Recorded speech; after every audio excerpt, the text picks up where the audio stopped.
जंग के बीच इजरायल का बड़ा दावा।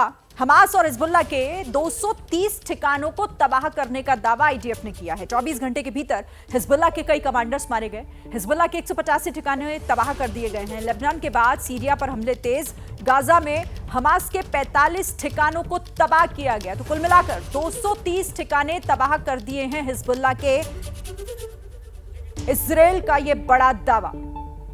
और इस खबर पर बातचीत करने के लिए आपको सीधे ग्राउंड जीरो पर लिए चलते हैं। लेबनान से हमारे सहयोगी जगविंदर पटियाल हमारे साथ जुड़ गए हैं। जगविंदर जी, एक और बड़ा दावा आईडीएफ का हमास और हिजबुल्लाह के 230 ठिकानों को तबाह करने का।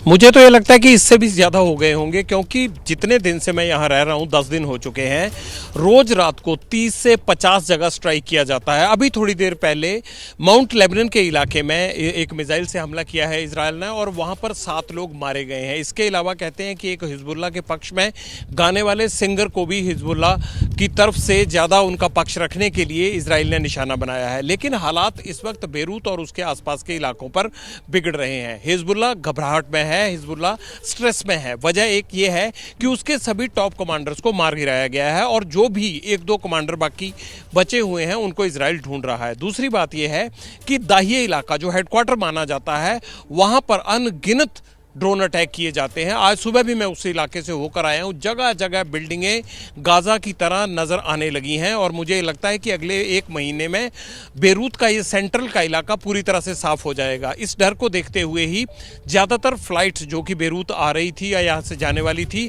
या तो वो देरी से चल रही हैं या फिर रद्द कर दी गई हैं, यानी एयर कनेक्टिविटी घटी है।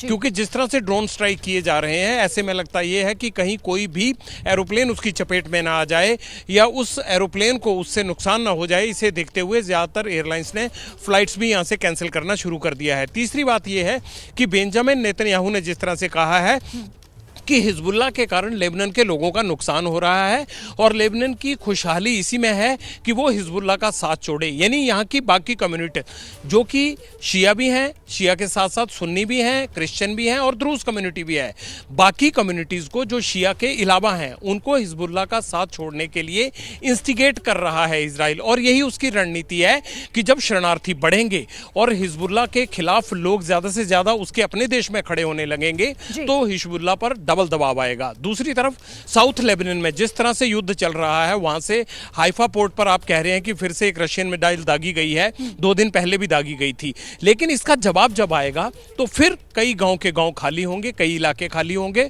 और अब भी अगर आप बेरूत की सड़कों पर आकर देख ले तो शरणार्थियों के टेंटों से भर गई हैं ये सड़कें, गाड़ियों में सो रहे हैं लोग। तो इस तरह से हालात लगातार बिगड़ते जा रहे हैं, और इजराइल लगातार साउथ लेबनान की तरफ चढ़ता आ रहा है। और हिजबुल्लाह के लिए ये एक पैनिक का भी टाइम है, और उसको ये भी चिंता हो रही है कि चंद रोज बाद उसके लोग ही उसके खिलाफ न खड़े हो जाएं। बिल्कुल, क्योंकि सीधे सीधे हिजबुल्लाह को खत्म करने की दिशा में लेबनान में इस वक्त जो ऑपरेशन चलाए जा रहे हैं, इजराइल उसी तरफ आगे बढ़ रहा है। बहुत शुक्रिया फिलहाल आपका हमारे साथ जुड़ने के लिए जगविंदर जी, और ये तमाम जानकारी हमारे दर्शकों तक सीधे युद्ध क्षेत्र से पहुंचाने के लिए। देखिए, इजरायली सेना ने लेबनान के टायर में जबरदस्त बमबारी की है और तबाह कर दिया है सब कुछ। हवाई हमलों से टायर शहर पूरी तरह से खंडहर में तब्दील हो चुका है। यह शहर अपनी खूबसूरती के लिए जाना जाता है, लेकिन अब टूरिस्ट सेंटर वीरान पड़े हैं। एबीपी न्यूज के जाबाज और निडर रिपोर्टर जगविंदर पटियाल की एक एक्सक्लूसिव रिपोर्ट आपको देखनी चाहिए।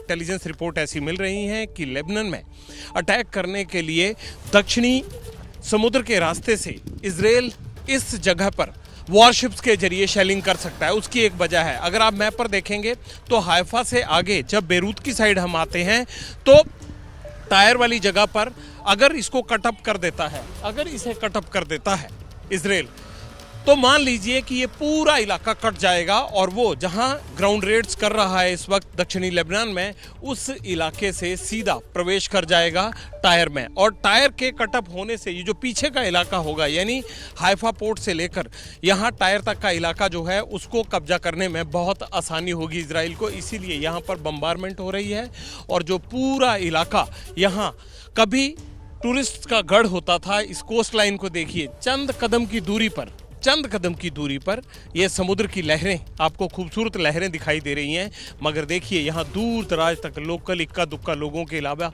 कोई भी शख्स नजर नहीं आ रहा है और सभी लोग यहाँ से पलायन कर चुके हैं, भाग चुके हैं। इजराइल के साथ युद्ध के चलते लेबनान के लिए यही सबसे बड़ा डिजास्टर साबित हो सकता है, क्योंकि समुद्र के रास्ते अमेरिका और इजराइल के सैनिक, मरीन और समुद्री बेड़े इस पूरे साउथ लेबनान के इलाके को काट सकते हैं। यहाँ एबीपी न्यूज़ है, लेकिन लोकल्स यहाँ से जा चुके हैं। हम पल पल की जानकारी आपको आगे भी देते रहेंगे कि युद्ध भूमि में हो क्या रहा है। कैमरामैन अजीत चाको के साथ Jagvinder Patiyal, ABP news, Tyre, south Lebanon. जैसे ही घड़ी का काटा दोपहर 2:30 पे आए, बबीता जी का दिल सास बहू साजिश के लिए मचल जाए। और ये है इनकी बहू, पूरे दिन ऑफिस की टेंशन हो जाए गॉन जब ये करें अपना फेवरेट शो फ्री टाइम पे ऑन। इनकी तरह आप भी देखें अपना फेवरेट शो अपने टाइम पर और डाउनलोड कीजिए एबीपी लाइव ऐप अपने स्मार्ट टीवी पर।